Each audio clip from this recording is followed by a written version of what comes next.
Okay, let's get started. So, welcome everyone to join our first TAMIDS Tech Talk. And this is a new series of talk series that organized by TAMIDS to focus on mostly computational and computing technologies in data science and machine learning in general. So our first speaker is Mr. Kailai, and he's a Ph.D. student in computational mathematics at Stanford University. And his research focuses on machine learning algorithms for inverse problems. And he has been working on, I think he started creating this package and has been working on it for a while. It's called ADCME, which will be one of the main topics we'll be talking about today. So ADCME stands for Automatic Differentiation Library for Computational and Mathematical Engineering. So Kailai is also focusing mostly on solving PDEs with some, both machine learning algorithms and numerical solvers. And for those of you who have been working on parallel code, you should know how hard it is to just write your code and maintain code, debug your code. Not to mention starting from something from scratch. But hopefully, some of us will be able to use his package and start doing something interesting with that. So with that, let's welcome Kailai to the virtual state and tell us more about ADCME and also his work in the area. Okay, very good. Okay, thank you. Yeah, thank you. Thank you for the introduction. Yeah, and today I will be talking about machine learning for inverse problem in computational engineering. And my talk will be divided into 4 parts. And in the first part, I will give you a short introduction to inverse modeling. And then I will describe what automatic differentiation is and what this can help to solve inverse modeling problems in scientific computing. And then I will show some code examples. And the idea is underlying. The underlying idea is automatic differentiation and the inverse problems. And finally, if we have time, I will introduce some applications, especially in solid mechanics. Okay, so what is inverse modeling? So when we talk about the inverse modeling, we usually talk about the forward problem and inverse problem. In the forward problem, usually we have a known physical law, for example, a structure dynamical equations or balance laws, or a set of partial differential equations or algebraic equations. And we know the parameters in those equations, so we can get some boundary conditions and the initial conditions and do the simulation, so we can predict what we want, for example, the observations at the sensors. And in the inverse problem, the setting is the reverse of the forward problem. We know the observations from the sensors, and we also know the physical laws. But in the physical laws, we didn't know some parameters in the physical laws or some functions in the physical laws. We want to use these observations to estimate those parameters or functions. So that is the inverse problem. And yeah, and the inverse problem is ubiquitous in a lot of scientific computing problems. It also has a lot of different names in different disciplines. For example, shape optimization, topological optimization, or optimal control, or many other like inverted problems in geophysics. Yeah, there are a lot of names in different disciplines, but they all fall under the umbrella of inverse modeling. And inverse modeling has a lot of applications. For example, optimal control and predictive modeling, and for discovery physics, and also in reduced order modeling, we also need to solve some inverse modeling problems. Okay, so this is one way to formulate the inverse modeling as a mathematical problem. We can do a PD constraint optimization problem. Here, L is some loss function. I will call it a loss function, but it may be called like misfit function or error functional in different areas. But in this talk, I will call it loss function. And the loss function is a measurement of the discrepancy between the prediction from our physical system, which is written as a UH, and also the observation, which is a U observation. And this is assumed fixed in our problem. So, for example, we can use the square laws to measure the discrepancy between our prediction and observation. And F here is the partial differential equation system. You can also think of it as an algebraic system in some applications. And yeah, this is a pretty abstract way to write our PDE system. And UH is the state variable of our PDE system, which we want to solve. For example, in solid mechanics, this UH might be the displacement. And theta is something, is a parameter of which we are interested in. And yeah, for example, in linear elasticity, this might be the Lamé parameters. Yeah, and this is basically the formulation of inverse problems as the PDE constraint optimization problem. Okay, so what is more interesting is the function inverse problem. In this PDE constraint optimization problem, this theta is usually a parameter, which is a scalar value or just a vector. But what is more interesting is that this unknown parameter, unknown mathematical object is a function instead of a parameter. So that means this optimization problem is infinite dimensional. And this formulation has a lot of applications in different disciplines. For example, in dynamical systems, we want to estimate a Koopman operator, which is sometimes is infinite dimensional system. And also, we want to estimate the constitutive relations, which is a function instead of some parameters. And also for fluid dynamics, we want to construct the turbulent closure relations. And all those problems can be expressed as infinite dimensional optimization problem. And yeah, and the formulation is here. And one way to solve that, and which is the focus of this talk, is to use a deep neural network to estimate that unknown function. And we can just replace that unknown function using a deep neural network and reduce the original problem to a finite dimensional optimization problem.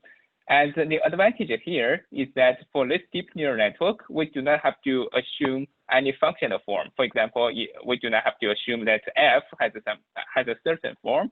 So the deep neural network can do pretty well for approximating a very general functional form. And the second reason for using deep neural network is to approximate high-dimensional functions. For example, if this F is a high-dimensional, and we want to use grid-based approximation to this F, then we need to, for example, we need to use a grid-based. We'll have to get a mesh.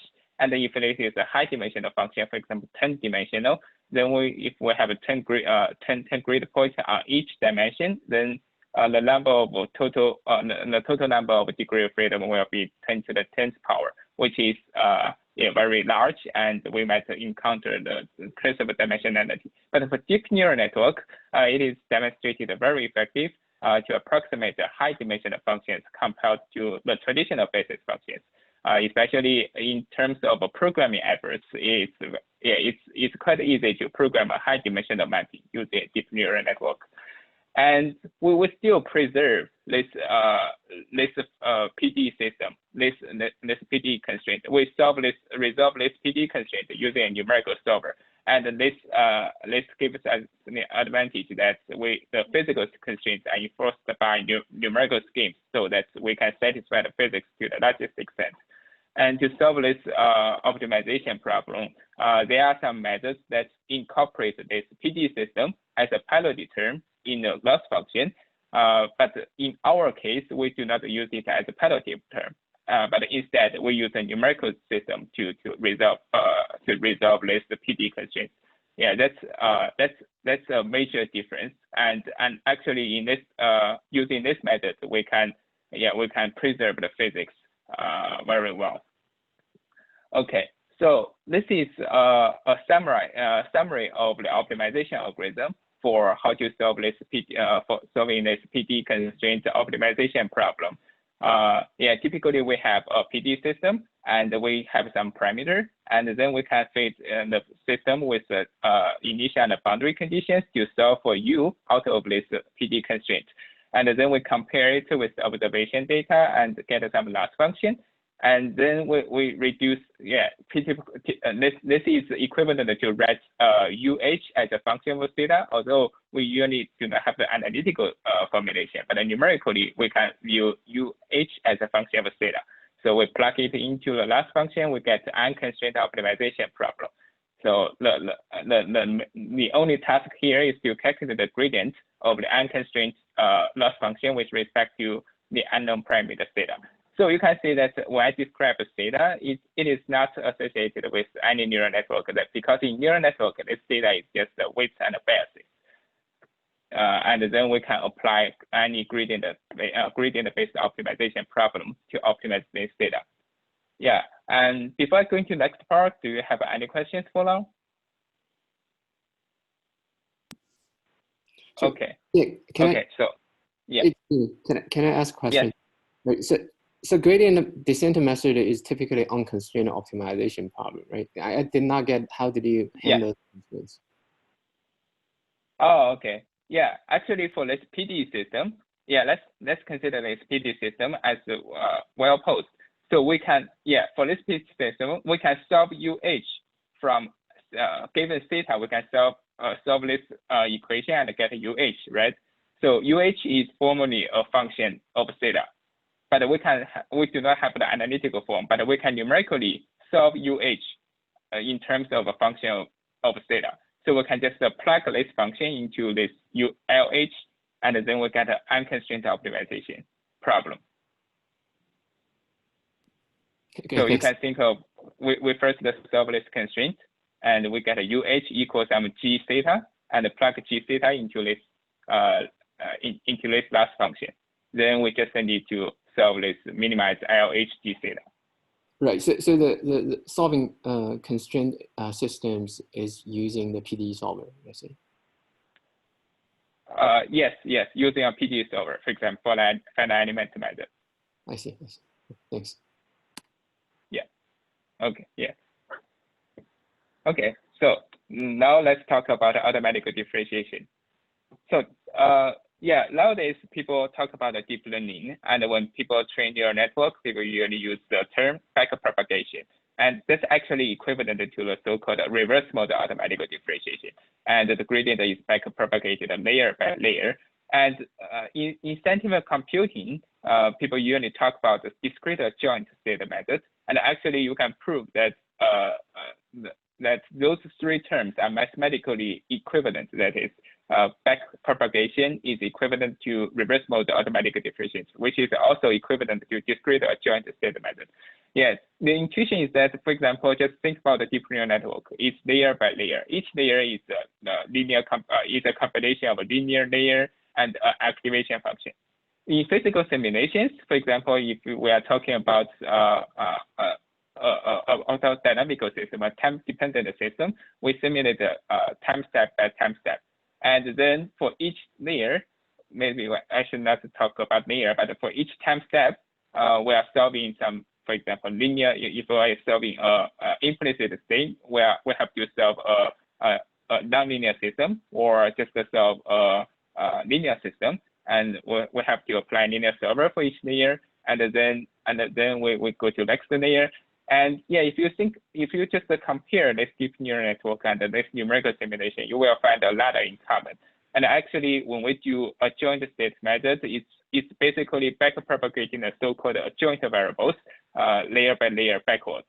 And then this, so you can see that the deep neural network and the numerical simulations share the same architecture.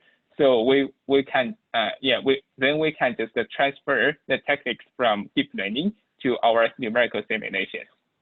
So before I introduce about how to transfer the techniques in deep learning to numerical simulations, let's first review a little bit about automatic differentiation. And for the automatic differentiation, there are mainly two modes: the so-called forward mode and the reverse mode. Let's think about this. Laser simulation. We have a lot of inputs, and then we do some calculation based on the input, and then finally we calculate the loss function. And then we have, if we want to calculate the gradient of this loss function with respect to inputs, we have two ways to do that. The first way is the so-called reverse mode automatic differentiation, where we reverse the order of computation. So we go from top down. So we backpropagate the gradient from the loss to the next step and to the next step. yeah, one thing that's nice about this reverse mode automatic differentiation is that we can reuse gradients along each path. For example, at this point, we calculate the gradient of this last function with respect to this block.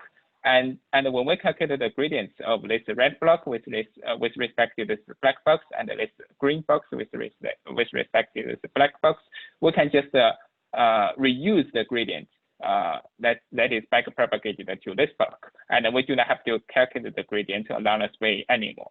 Okay, so this is the reverse mode automatic differentiation. So you can see we can actually reuse a lot of gradients along the way. There's another mode that is called a forward mode, where we calculate the gradient from bottom up.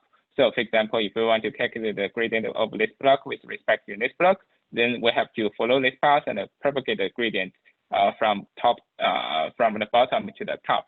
And then we can calculate the next path. We cannot reuse any gradient here. We have to recalculate all the gradient along the path. So you can say in this case, if we only have a scalar loss function, the reverse mode automatic differentiation seems more efficient. And actually, the mathematical theory confirms that.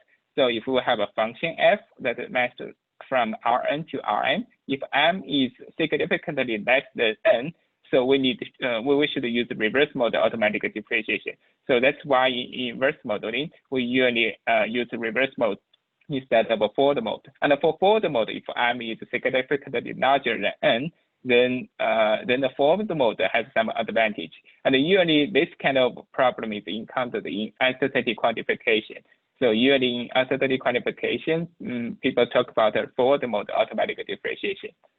So that's a short introduction to automatic differentiation, and yeah, and then we have to bridge scientific computing and deep learning. So if we want to use deep learning techniques for numerical simulations, we have to express the numerical schemes using the AD language, which is the computational graph. So instead of, this is quite different from the traditional simulation techniques where you usually do the computation of this step and using the information from that step, and then you can discard the information about that step immediately because you want to save for memory, for example, or other reasons. And in the computation graph approach, you have to record all the computing dependencies and construct a computational graph for your numerical simulations.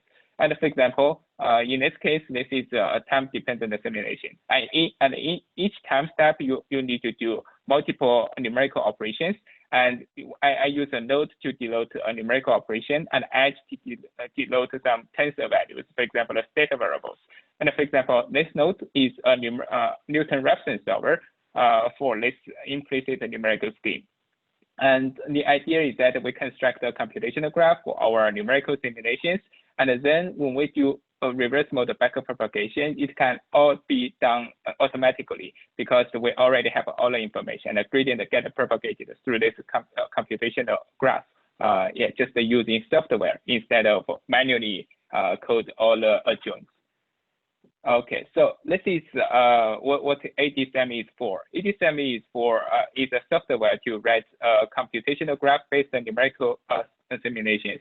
Right now, we use TensorFlow as the automatic differentiation backend to construct the computational graph, and for executing this computational graph using multi-threading or parallel computing environments. And actually, for each computational node, you can use different devices, and that's basically a scheduling.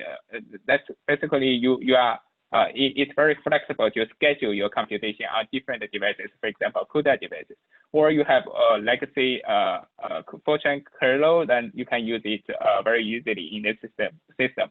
And then you can use a lot of checkpointing if you would like your simulation to be faster. And and there are a lot of possible things you can do for each numerical operator. And actually, because TensorFlow is designed for deep learning, so it lacks many features we need for numerical simulations. For example, it does not have a very good support for sparse linear algebra, which is very important in scientific computing.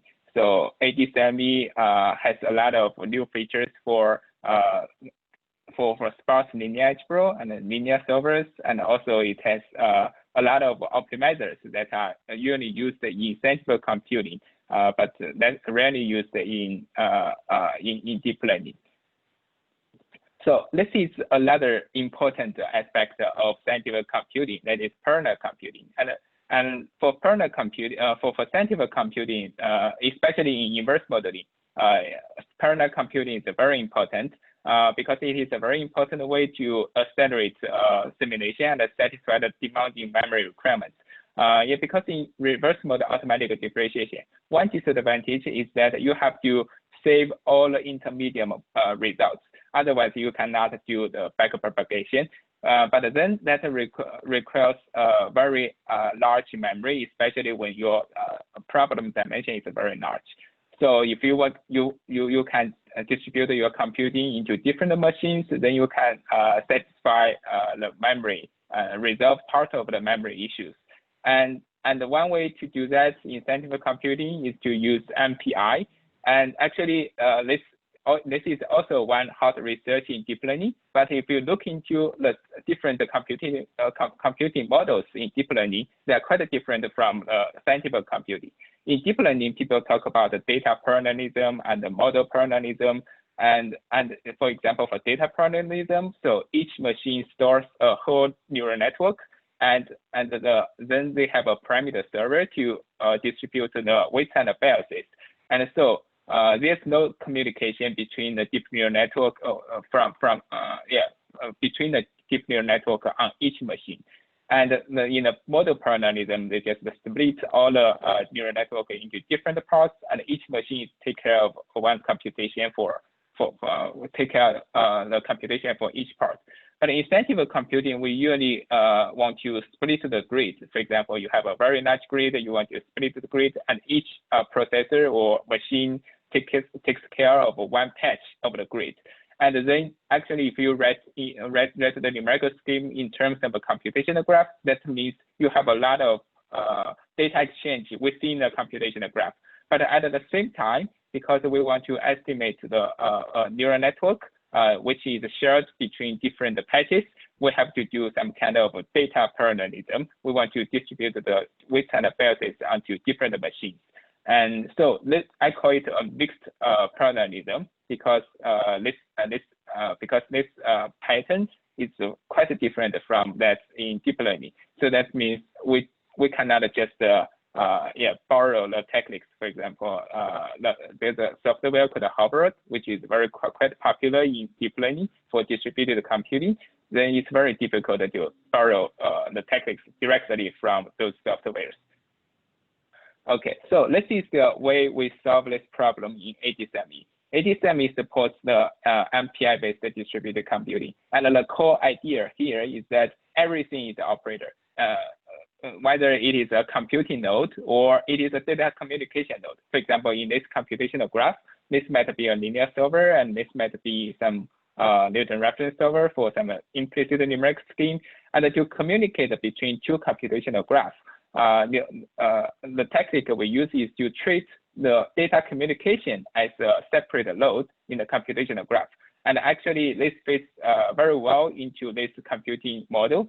And whenever whenever our program runs through this node, we do MPI data communication, and then we can, and the other node can be executed simultaneously. So using this way, we can seamlessly integrate the MPI support into the current ADCME model. So this is the last thing I want to talk about, automatic differentiation. So there's a different granularity of automatic differentiation. If you think about that, you can, for example, you have your you have a C++ library, and in C++ library you usually write maybe double and a double print multiplication, and then you can do automatic differentiation on level. At this level, and at this level, you have a lot of software such as template, Magitech, Adapt, Codipag, and many others. And you can do automatic differentiation on the double scalars and things like that. And a higher level of automatic differentiation is on tensor level. In this level, you use you talk about the matrices and you talk about the vectors, and then each operator is a basis vector multiplication and a basis vector or linear solver. And software such as PyTorch and TensorFlow operates on this level.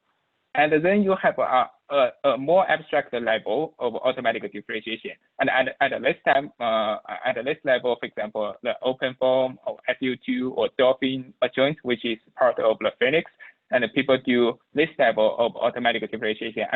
And usually people talk about the adjoint at this level. And each operator is a numerical simulator. For example, here we have a compute finite element stiffness matrix, which is a pretty abstract level then compared to the tensor level and scalar level or arithmetic level.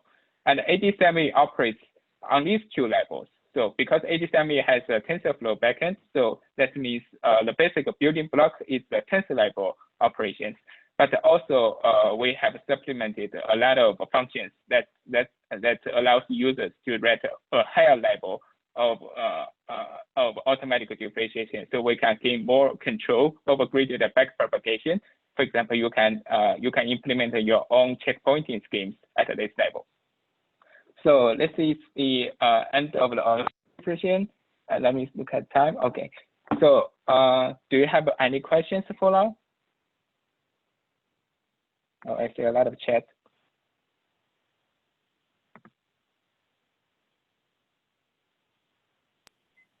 I did have a quick question. So you mentioned okay. You mentioned CUDA in there and a few things, talk about a lot of like MPI type parallelism. What sort of GPU support is on this, and is with most PDE solvers needing to be like iterative in nature, how does the GPU come into that? Okay. This is actually because when I say because in ADCME you usually express your numerical simulation as a computational graph. In computational graph, it's usually a dependency graph for the operators. For example, for the operator, this operator is a linear solver, and this operator is maybe matrix vector multiplication, and this operator is like indexing out the boundary elements like that. And for GPU, this is a separation of your algorithm and the scheduling language. And the scheduling, that means your algorithm, you can code your algorithm using, ADCME is a Junior package. So you write your algorithm in Junior, but you do not think about the CPUs or GPUs. And whenever you have GPU resources, you can write the same code on GPU devices, as long as this operator is implemented for GPU, and it will detect that we have GPU resources, so I will use the GPU kernel for that. This is how ADCME works. So as long as all the operation you write in Junior has GPU support, and it will run on GPU. Yeah, but if you do not have a GPU support for one of the operator, it will run it on CPU by default. Okay, so do you see a lot of lag? Answer your question? Yes, it does. Do you see a lot of lag running back and forth CPU to GPU in the data transfers, or does that kind of come out in the wash? Oh, okay. So yeah, if most of your operators are on CPU and some operators are on GPU, and for example, this operator is on CPU and this operator is on GPU, then there's some data transfer between that. So there's some. So by lag, do you mean something like that data transfer between? Yeah, exactly. These two that's sort of like So typically in our application, we usually just let the final loss function be on the CPU. So the data transfer is just like a scalar value or something like that. Okay, got it. That makes sense. Or you can just and also because this is a parallel system, so you can actually hide the latency by doing some computation at the same time. For example, some nodes are doing computation and this node is doing data transfer, and this computation time will just hide the data transfer at this for these two nodes. Okay, great, thanks. Yeah. Okay, so I will go into the next part, which is a code example for how we wrote programs in Junior and how it works underlying. Oh, okay. So let's talk about a simple example, the Stokes equation. And yeah, in the Stokes equation, this is a 2D problem. So actually, this should be a bold U and bold V. So this is bold U is we have two components, U and V, which is x direction and y direction. Yeah, not x direction and y direction. Yeah, x direction and y direction velocity, and P is the pressure. Okay, so we usually use in this case we use the finite element method to solve this problem. So we have the weak formulation for that, and we assume that we can observe the values of U, V, P at some point at these red dots, and we do not know the viscosity parameter. And this viscosity parameter could either be a scalar or a spatially varying field. And in this case, we assume that this mu is just a scalar. And we want to use the observations at these sensor points to estimate this mu. So how do we do that? So in this case, because mu is the unknown parameter, so we mark it as a variable. And then we want to, here, we have three components. The first component is this matrix, the second one is this one, and third is this one. And yeah, if you are familiar with the finite element for Stokes equation, you will see that these two blocks are just the matrices corresponding to this block, and this block are just a joint of each other.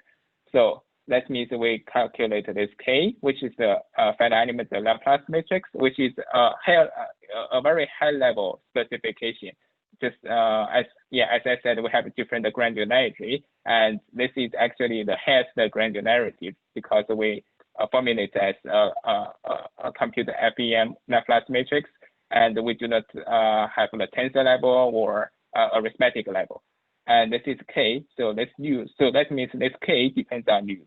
And B, we also have a B matrix, which is the interaction matrix at this point. So they are both sparse matrices. Then we formulate Z. This is basically the same as you write a junior program to solve a numerical problem, just a numerical simulation problem.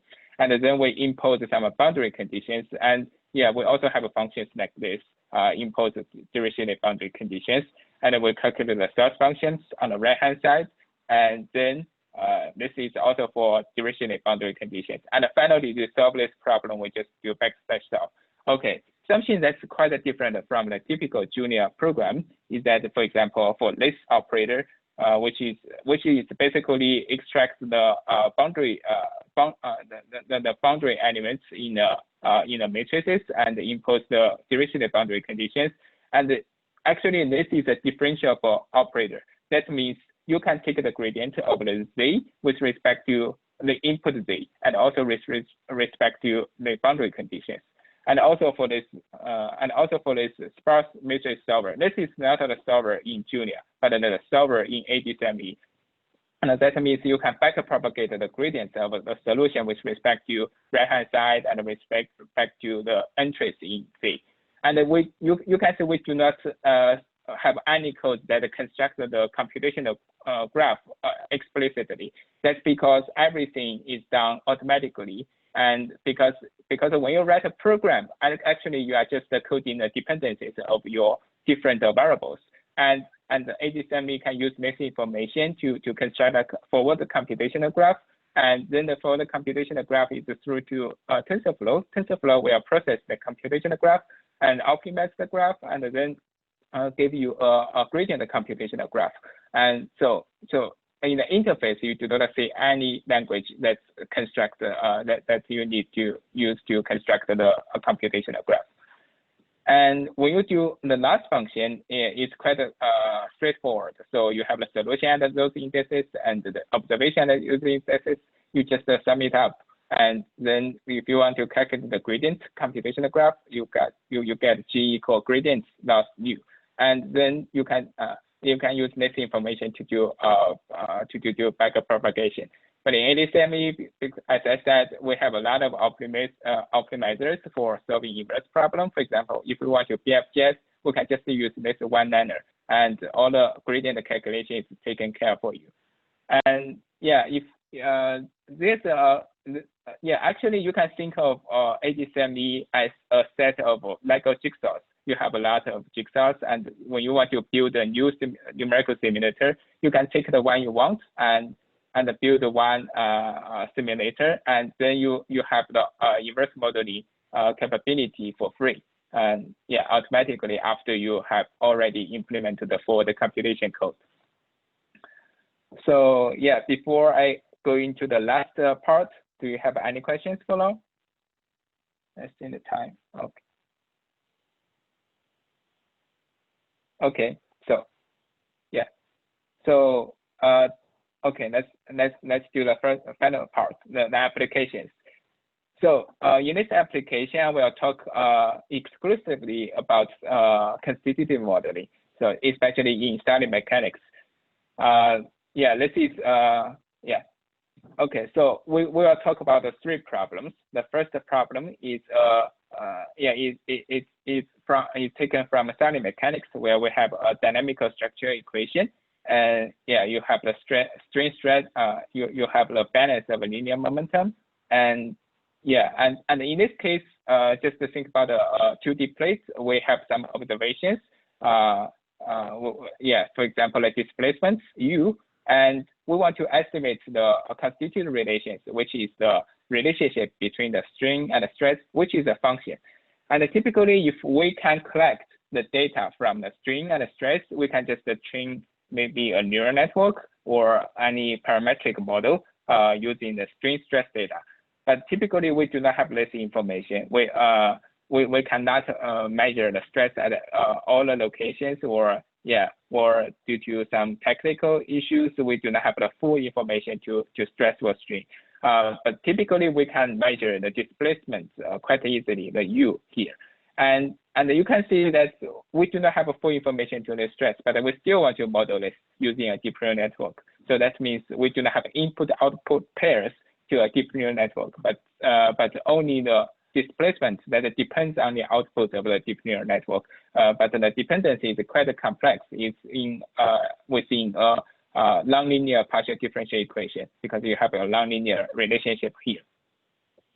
Okay, so this is the approach we take to solve this problem. Let's think about the weak formulation. So we have this weak form of the balance equations for the moment linear term. And this is the right-hand side, and this is the left-hand side. And I assume that we have a full field data. Yeah, and in a later case, we will consider sparse data, which means we do not have the full information to you. And in this case, if we have a full information to you, we can formulate this left-hand side, which is the weak form, as a function of theta, and theta is the deep neural network weight and basis.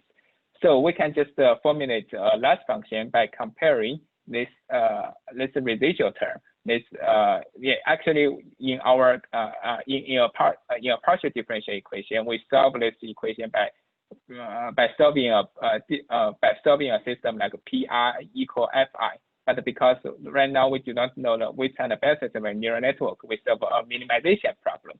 And by minimizing this L theta, we can estimate this estimate the weight and basis of the neural network.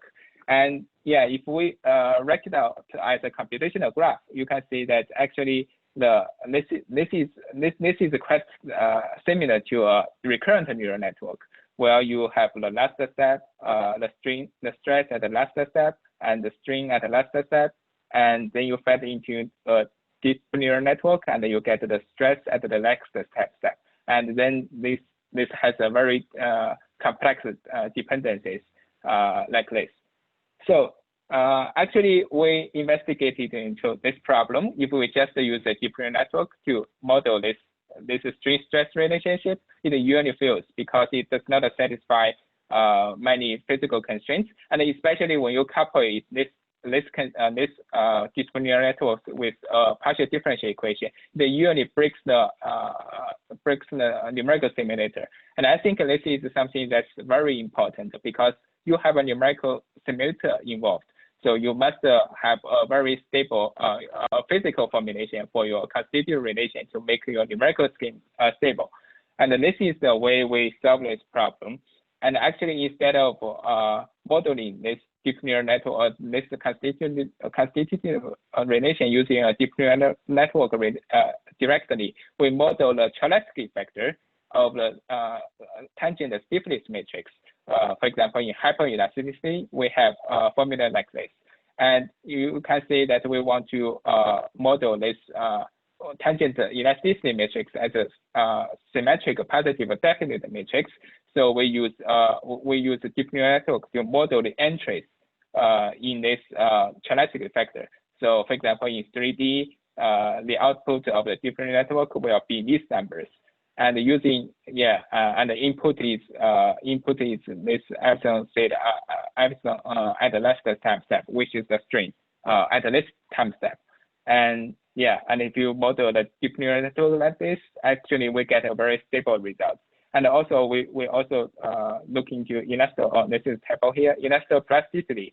And in elasto-plasticity, the dependence, the deep neural network, the tangent stiffness matrix depends on the string at this time step and also at the last time step, and also depends on the stress at the last time step.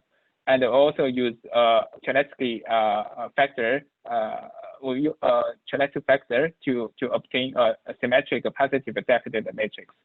And this ensures that the string energy is weak convex. And also, this formulation satisfies the so-called time consistency, because as theta n plus 1 goes to theta n, as epsilon n plus 1 goes to epsilon n, this theta n plus 1 goes to sigma n. So this means that the ODE for the constitutive relation is satisfied. Okay, so actually the rough idea is to encode as much physical information that we already know into this deep neural network architecture. And then using this approach, we actually have a very stable result for modeling. For example, this is for elasto-plasticity, and you can see that we can capture. This is actually the SPD symmetric positive definite matrix we use, and you can see we can capture the elastic deformation, plastic deformation, and the elastic unloading parts very well.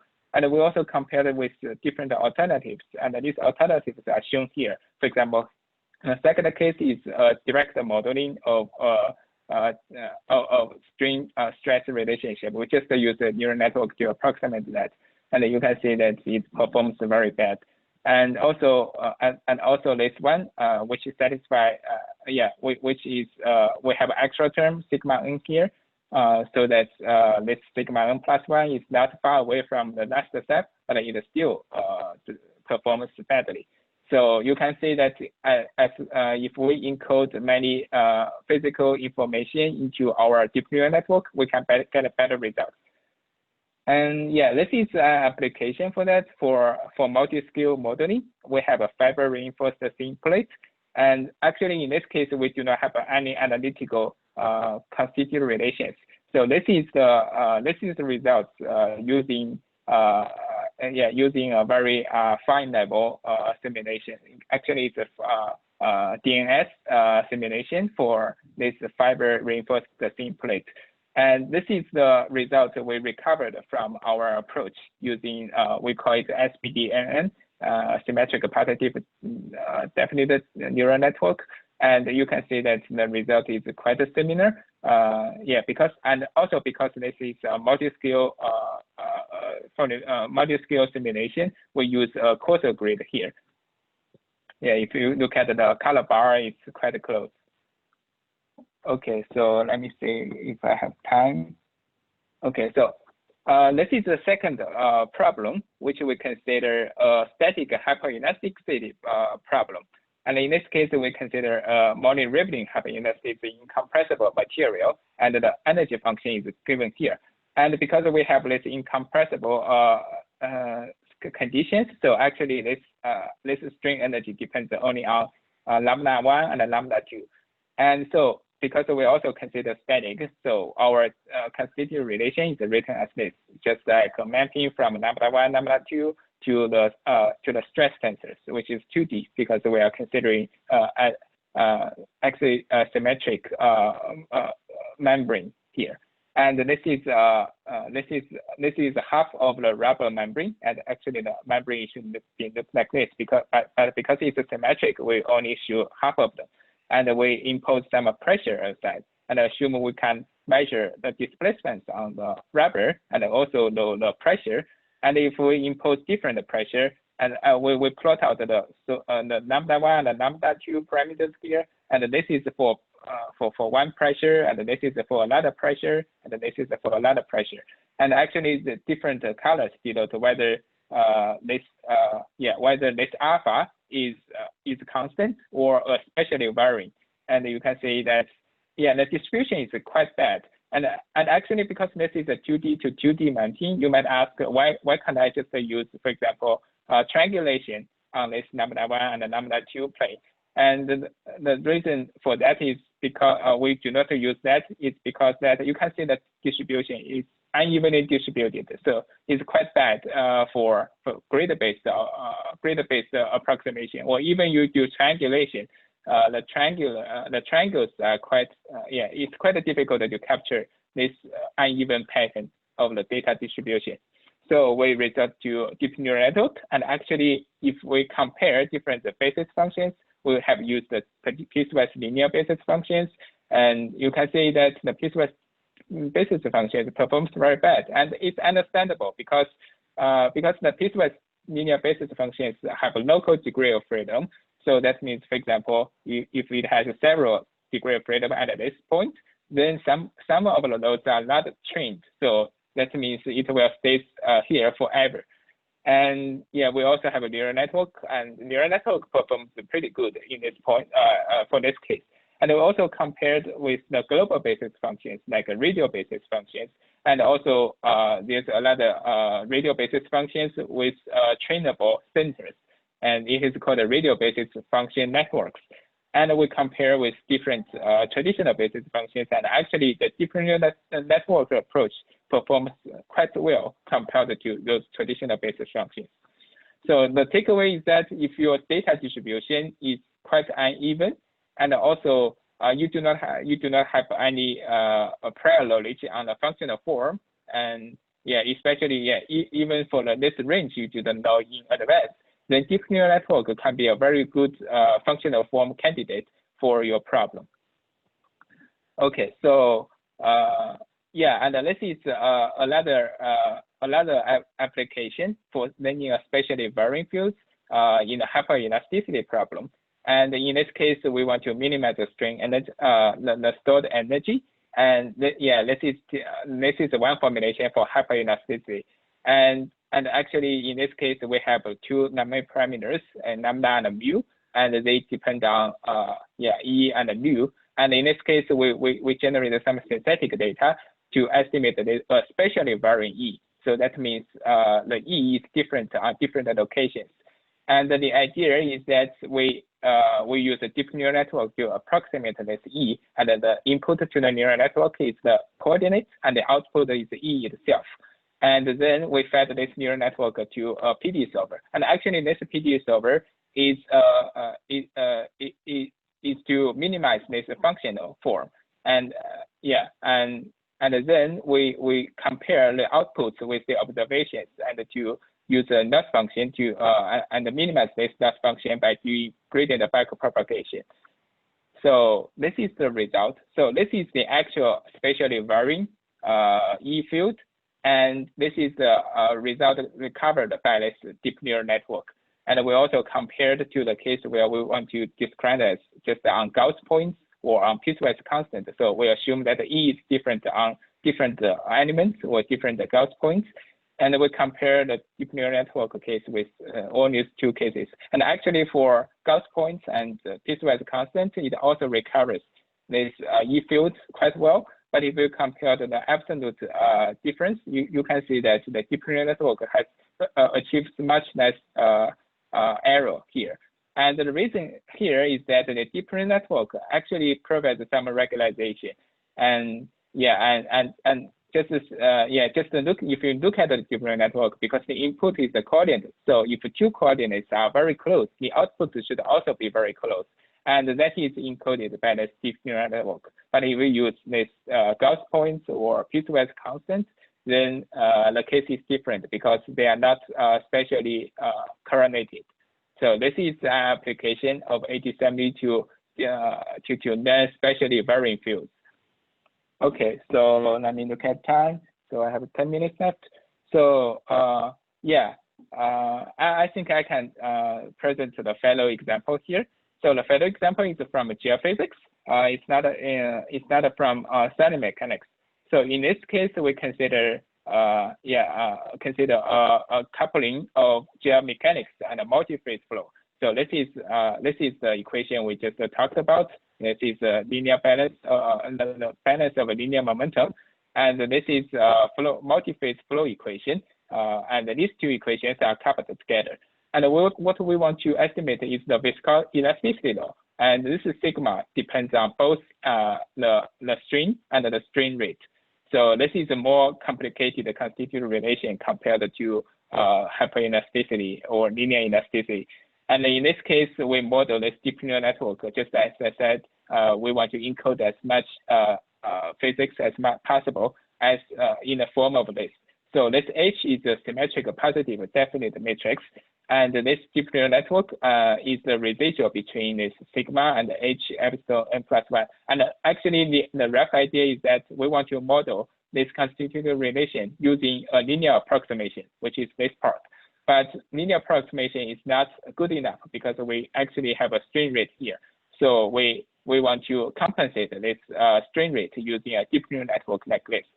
We do not have a strain rate explicitly in our formulation because we use a constant time step. So that means this epsilon n and epsilon n plus 1 implicitly encodes this strain rate. So this is the setting. We have a square rectangle, and we have some boundary conditions over here. And we use we actually use finite element approach for solving this problem. Yeah, and this is the result. Yeah, actually we compare with a linear approximation because as I said, we want to use a linear approximation for that as a very rough approximation. If we just use a spatially varying linear elasticity model, we can get a result like this. This is the difference of the pressure, I think. Yeah, we estimate this constitutive law using our data, and then use the data to calculate the solution and compare the difference of the calculate the pressure. And actually, you can see this is the true pressure distribution. This is the pressure distribution recovered by deep neural network, and this is for linear elasticity. Yeah, as you can see, we can have very good approximation using a deep neural network approach. Oh, and by the way, for this approach, we assume that we only know the displacement, which is the U values on the top. So we do not know any information under this top because this is from mechanics. Usually, you only have information on the Earth surface. Okay, and this is another presentation for U and the sigma, which is to evaluate the goodness of the solution. And yeah, and for the neural network-based viscosity, you can see we fit this strain, the stress very well. But for this space-varying linear elasticity, it deviates a lot from the true solutions. Okay, so that reaches the end of my presentation. So this is a summary of the inverse problem we are looking at. So if we just think about this Poisson equation, and you have some boundary conditions, you want to estimate some parameter within your Poisson equation. And then you have 4 cases. The first case is that this theta is just a scalar value or just a vector values. Or the second case is that, in this case, you can use the discrete joint state method to estimate this parameter. And in the second case is a function, theta is a function, but this function is a spatially varying function and does not depend on U. So that means usually this is called a field inversion, and you can describe as this fx at different grid points, but usually if the dimension is very large, or the data is not sufficiently large, then you encounter some problems. And today we present some cases. Actually in the spatial varying hyperelasticity case, we solve a problem similar to this. And in this case, we can use the deep neural network to approximate this fx. And another case that's more challenging, and which we'll also talk about today in the constitutive relations, is that this theta is a function, and this function also depends on u. Just like constitutive relations, this constitutive relations is a good example of this class of problems. And in this problem, and we have presented the residual learning, and actually that approach is called physics constraint learning, which we use to solve the geomechanics problem. And in this case, we can also approximate this neural network using a deep neural network. This FU is using a deep neural network and do the same optimization. And then the final case, which we do not have a chance to cover today, is that this theta is a random variable. So that means we want to estimate the distribution for this omega. And in this case, we have tried to use the generative neural network to model this omega. So you can see that for all these cases, although they appear very different from each other, we can use a unified approach to solve that, to formulate them as a PD constraint optimization problem. And for those that involves the functions or random variables, we can use deep neural network to solve these problems. And and finally reduce them to a constraint optimization and to an unconstrained optimization problem, and use reverse mode automatic differentiation to solve these problems. This is my last slide. So ADCME is a software that targets that aims to bridge data, deep neural networks, and numerical schemes and conservation laws. And we already have a lot of applications and many many softwares that are built upon based on this software, such as FW flow, which is for foot wave inversion in geophysics, and also ADCME, a very general approach for solving seismic inversion problems, and also FEM, which is for Stanley mechanics, and also a package we are going to release later, pop flow, and this is actually for unstructured finite element methods, and it has a lot of applications in like geophysics and viscoelasticity and multiplex flow and many others. I think that's the end of my talk, and I'd be happy. I'm happy to take any questions. Sure, it's great. It's very informative. Any questions? You can just unmute yourself and ask directly. We don't have so many people today, so feel free, just unmute yourself and ask directly.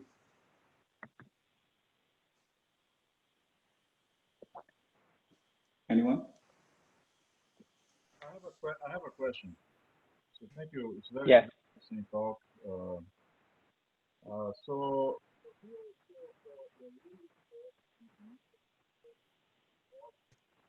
I'm sorry, couldn't. I cannot hear you.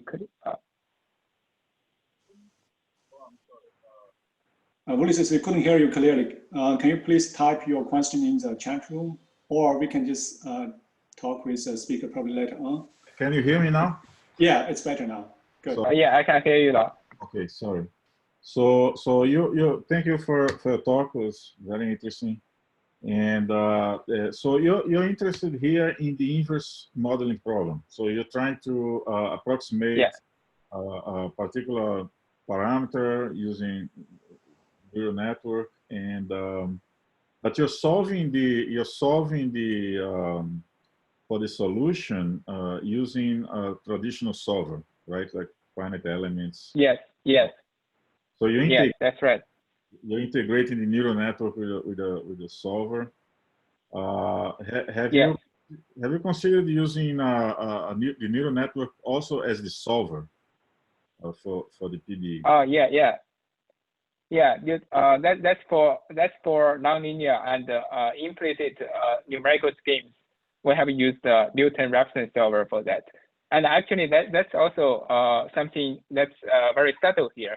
So for Newton-Raphson, for the forward problem, you have to apply a Newton-Raphson. But for the gradient backpropagation, it's actually the adjoint of a nonlinear and implicit numerical scheme. But in the adjoint, you do not have to use a Newton-Raphson because it's actually by adjoint, it's usually linear adjoint. I see. Okay. Thank you. Yeah. That's so. a interesting talk. I really appreciate it. Thank you. Oh, thank you. Yeah, thank you for the question. Any other questions? Sorry, I had one more if nobody else does. Sure. But I was curious with. Sure. I was curious. So you don't use the Julia zygote package to do the automatic differentiation. Is that just because TensorFlow is faster in graph mode, or is there any other reason for that? Oh, okay. The consideration is like this. If you just look at this code, actually you will find that for some parts of the code that does not require automatic differentiation. For example, for this part, this part does not depend on you. So that means this can be just computed once for all your optimization algorithm, and you do not have to recompute it in your optimization. Then you need to compute this pretty fast as a one-time cost.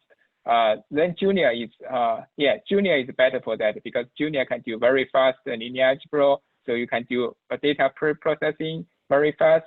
And that's why I use Junior instead of Python or some other languages. And another reason that I do not use the Junior AD. Junior also has an AD system, and right now the Junior AD seems not be able to, for example, to take advantage of the multi-threading system. And actually, TensorFlow is quite good in its performance. It leverages all the computing resources, and also it has a compiler for the graph. So that means, for example, if you do some computation here, and then it's actually not needed in your optimization, then it will be optimized away. But usually in Junior or PyTorch, the AD in Junior and the PyTorch is usually a dynamical graph. So that means this line of code will be executed as long as you just you write it in your code. But usually in scientific computing, there are a lot of redundancy code that should never be executed in your optimization. So that's the one consideration why I stick to graph mode optimization. Got it. Okay, thank you. That makes sense. Yeah. Okay. Anyone else? I think we have one more question now left. Anyone want to ask the last question?